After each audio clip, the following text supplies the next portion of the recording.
Welcome to series Explained, Chief of War Season 1 Episode 1 and 2। Episode 1।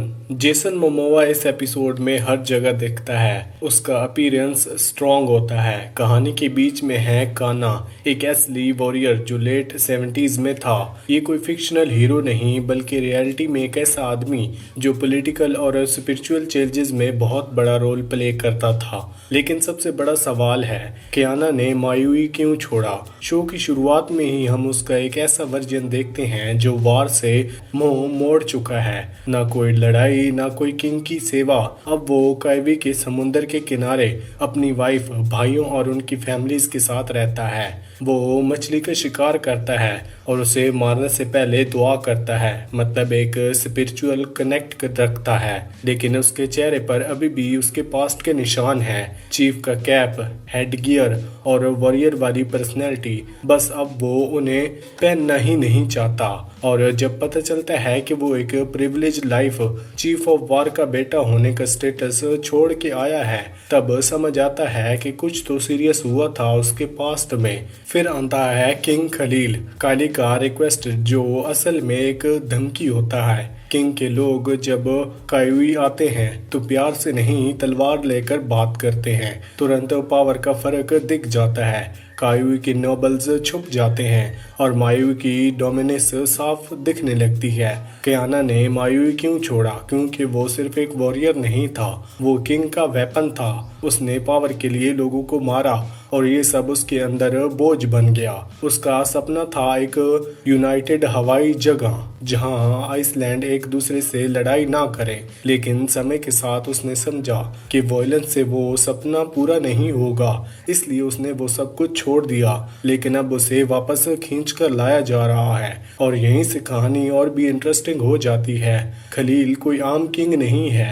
Khalil एक ऐसा आदमी है जो कंट्रोल, डर और मैनिपुलेशन पे जीता है। जब उसे लगता है कि कियाना अब इजीली मानेगा नहीं तो वो अपना तरीका बदल देता है। अब वो प्रोफेसर की बात छेड़ता है। लेजेंड के हिसाब से एक जलते हुआ तारा और एक फीदर्ड कैप का मतलब होता है कि एक ऐसा किंग आने वाला है जो चारों आइसलैंड को एक करेगा। कियाना अपनी जिंदगी भर इस किंग का वेट करता रहा है और अब खलील आराम करता है कि वो खुद वही किंग है। थोड़ा सस्पिशियस लगता है। खलील कहता है कि ओहाओ का यंग किंग अहाना अटैक की प्लानिंग कर रहा है, लेकिन असली बात तो ये है कि अहाना पीसफुली से रहता है। उसकी तरफ कोई होस्टली का रिएक्शन नहीं है। तो फिर वो ये ऐसी बात क्यों कह रहा है? कियाना बेवकूफ नहीं है। उसे पता है कि खलील की पावर इतनी भूखी है। उसने अपनी आंखों से देखा है कि वो कितना रूथलेस हो सकता है। लेकिन प्रॉब्लम ये है कि प्रोफेसी कभी कभी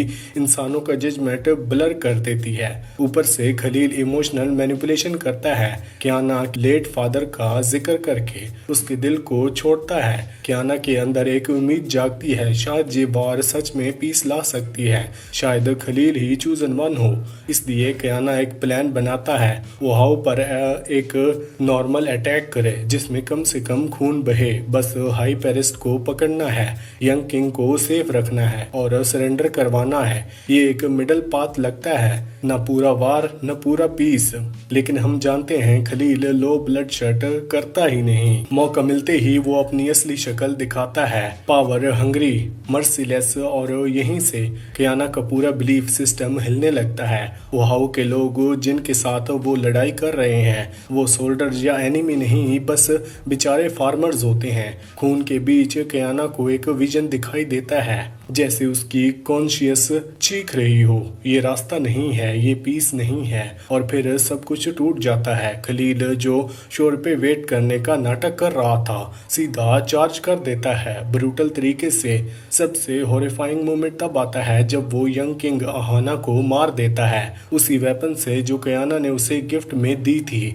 ये बिट्रायल कियाना के लिए बहुत डिवास्टेटिंग होता है। खलील यही नहीं रुकता, sacred land temple of refuge को इनकाउंट ब्लड से स्टेन कर देता है। उसका एम पीस नहीं डोमिनेशन होता है, और सबसे बुरा कियाना ने अपने हाथों से उसकी मदद की।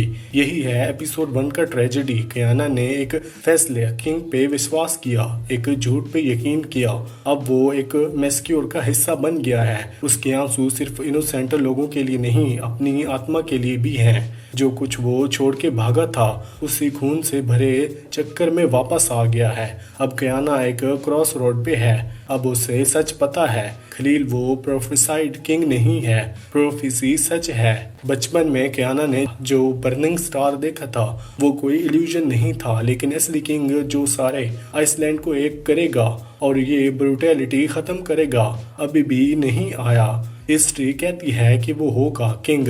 असली अनफेयर जल्दी ही वो कहानी में जरूर आएगा, और शायद कियाना को एक दूसरा मौका मिले सही केस के लड़ने के लिए। तब तक कियाना फंस गया है खून, धोखेबाजी और टूटे सपनों के बीच, और कपल जैसे लोग जो सस्पिशियस स्माइल के साथ आसपास घूम रहे हैं। उसके लिए एक वार्निंग है, अगला वार शायद बैटलफील्ड पे ना हो, कोर्ट के अंदर हो।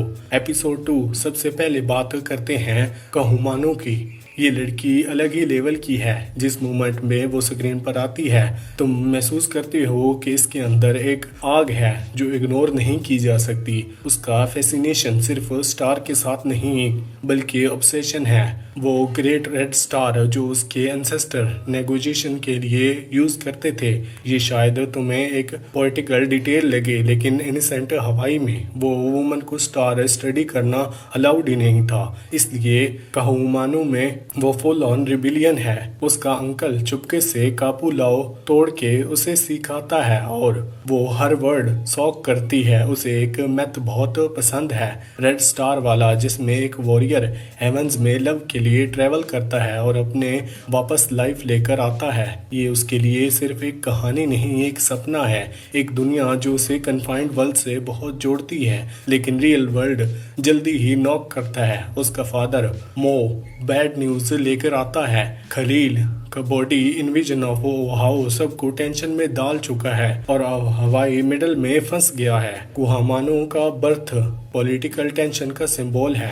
एक मॉई मदर और एक हवाई फादर की बेटी जो अब दोनों साइड की अनवांटेड है। उसकी एग्जिस्टेंस में ही रॉयल लीगेंस और कॉन्फ्लिक्ट दोनों चिपके हुए हैं। और उसका फादर क्या करता है? क्लासिक पॉलिटिकल मूव, उसकी शादी एक हवाई चीफ से फिक्स करने की कोशिश ताकि पीस सिक्योर हो और उसकी प्रोटेक्शन हो जाए। कुहामाऊ मून डिटेल्स परफॉर्म कर रही होती है और उसे पीछे छोड़ना ऑप्शन ही नहीं। इसलिए कियाना अपने भाइयों के साथ उसे ढूंढने निकल पड़ती है। ये डिले खलील के लोगों को मौका दे देता है कि वो उन तक पहुंच जाएं। जब सिचुएशन खराब होती है, कियाना की वाइफ को एक स्मार्ट डिसीजन लेती है, सबको कन्विंस करती है कि वो सरेंडर कर दें ताकि जिंदा रहकर दोबारा लड़ सकें। और वैसे काउपी क्वालिटी फोर्स है, इमोशनल स्पिरिट, लेकिन प्रेशर में काल्म। जब नहीं ज्यादा ग्रैम्बल करने लगता है, वो उसे कभी शब्दों से नहीं बल्कि तलवार पे गले रख कर कंट्रोल करता है। फिर ट्विस्ट आता है जब कियाना अबोज से बीच के भागता है तो एक केव में गिरता है और वहां मिलती है कहूमानू।